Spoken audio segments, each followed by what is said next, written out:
Hello student, how are you? Fine. Uh, Today we are discuss with you shifting of the production's probability curve. There is two basic reasons to the shifting of the production's probability curve. The first is the change in the resources and second in the change of technology. There is two basic factors to change in production possibility curve. The first is change in the resources. अगर resources को बदल दिए जाएं तो उत्पादन को बढ़ाया जा सकता है. उत्पादन की मात्राएं, अगर संसाधन जो इन्वेस्ट करते हैं अगर उसकी मात्राएं बढ़ा दी जाए तो नेचुरली है कि उत्पादन की क्षमताएं बढ़ेंगी, उत्पादन बढ़ने लगेगा. चेंज इन टेक्नोलॉजी से, अगर हम अपने संसाधनों को काफ़ी एडवांस कर लें या हम ज़्यादा बेहतर संसाधनों को प्रयोग करने लग जाएं उत्पादन में, तो ऐसे कंडीशंस में क्या होगा, इस कंडीशन में भी उत्पादन जो है वो क्या होने लगेगा, बढ़ने लगेगा.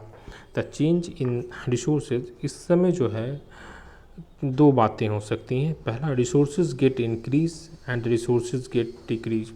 अगर हम रिसोर्सेज की मात्राओं को बढ़ा दिया जाए तब उत्पादन में परिवर्तन आएगा, उत्पादन बढ़ने लगेगा और इस कारण जो हमारा पीपीसी जो है वो क्या करेगा, राइट की तरफ शिफ्ट करेगा, क्योंकि यह दिखलाता है कि रिसोर्सेज में इंक्रीज़ किया गया है.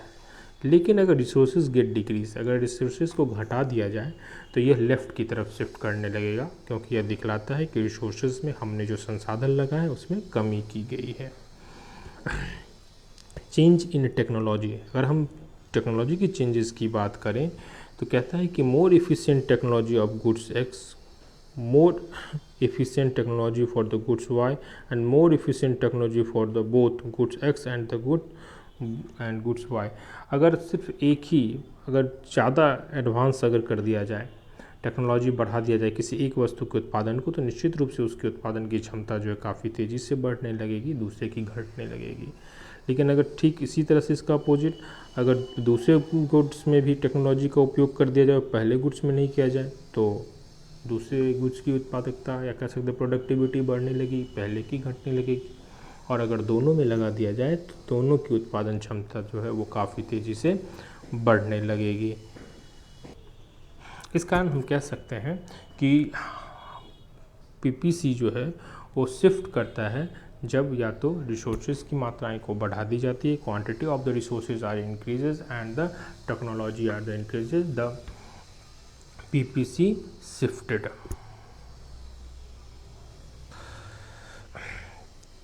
The first topic is when the changes in the resources, जब resources को बढ़ा दिया जाए, किस तरह से resources get increase.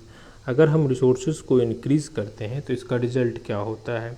हम यहाँ पर देख रहे हैं कि हमारा एक्चुअल जो है प्रोडक्शंस PPC जो है वो P1 P और P है.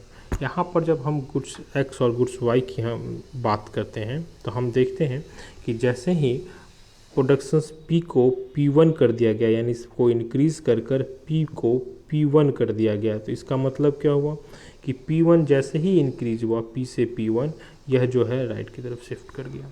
इसी तरह से उत्पादन जैसे ही बढ़ा तो एक नया कर्व हमारे पास तैयार हो गया P1 P1. इससे हमारी प्रोडक्टिविटी जो है यह दिखलाता है कि जैसे ही हमने रिसोर्सेज को इंक्रीज़ किया है वैसे ही हमारी उत्पादन जो है, हमारा कर्व जो है वो आगे की तरफ शिफ्ट कर गया. सब एक बात हमको समझना होगा कि शिफ्ट का नेचर क्या होता है. शिफ्ट का नेचर का मतलब होता है कि अगर कोई यहाँ है तो वो यहाँ घसक कर आ जाए या उस यहाँ घसक कर आ जाए, ये शिफ्टिंग कहलाता है. कि अगर एक जगह से वो दूसरी तरफ या यहाँ से वो यहाँ आता है तो यह पोजीशन क्या कहलाता है, शिफ्टिंग कहलाता है. तो इसमें भी जैसे ही हमने रिसोर्सेज को इंक्रीज़ किया है, हम यहाँ देख रहे हैं कि जैसे ही हमारा ये रिसोर्सेज इंक्रीज़ हुआ है, यह कर्व जो है यहाँ से शिफ्ट होकर यहाँ आगे की तरफ चला गया है. तो इसमें हम कह सकते हैं कि रिसोर्सेज इंक्रीज करने से प्रोडक्ट पीपीसी कर्व जो है वो क्या करता है, वो राइट की तरफ शिफ्ट कर जाता है. दूसरी तरफ हम बात करते हैं कि जब रिसोर्सेज को रिड्यूस कर दिया जाता है तब क्या होता है. हम देख रहे हैं कि हमारा एक्चुअल पीपीसी कर्व जो है P टू P जो अवेलेबल है, लेकिन रिसोर्सेज घटने के कारण क्या हो गया कि यह पीछे की तरफ शिफ्ट कर गया, क्योंकि रिसोर्सेज जिस लेवल पर यूज हो रहा था वहाँ से वो घटकर डिक्रीज हुआ है, नीचे की तरफ आया है. और इस कारण क्या हुआ है कि हमारा नया पीपीसी कर्व जो है वो इस तरह से वहाँ मेरा नया पीपीसी जो है प्रोडक्शन पॉसिबिलिटी कर्व तैयार हो गया है। तो हम देखते हैं कि जब जब रिसोर्सेज को इंक्रीज़ किया जाता है तो वो फॉरवर्ड शिफ्ट करता है, जब रिसोर्सेज को कम किया जाता है तो वो लेफ्ट। तो ये राइट शिफ्टिंग होता है रिसोर्सेज बढ़ने से, और जब रिसोर्सेज घटते हैं तो वो लेफ़्ट की तरफ शिफ्ट करता है। आई थिंक ये बात आपको समझ में आ गई होगी। Thank you. नेक्स्ट वीडियो में हम लोग दूसरी बातें करेंगे।